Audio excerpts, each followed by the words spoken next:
This is what it is like to enter the house of a hoarder. Piles of junk crowd up the house and limit space. This is the house of Gilbert Galindo.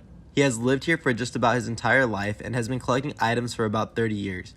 He doesn't think of himself as a hoarder, but rather a conservationalist who plans to reuse items instead of throwing them into landfills. It came from my neighbor, from this side and that side, and of course in the back.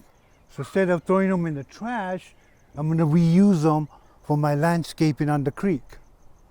According to the Mayo Clinic, hoarding is a difficulty of parting with possessions because of a perceived need to keep them.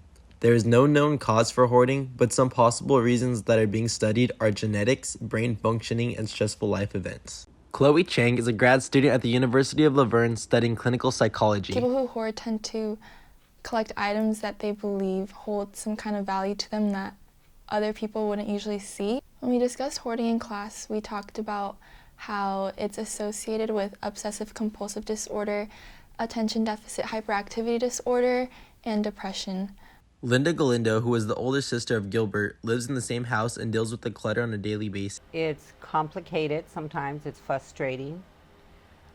You live in very limited space because a lot of products have been brought in, boards, bricks, whatever it is that Gilbert is consuming. It's like walking through a maze.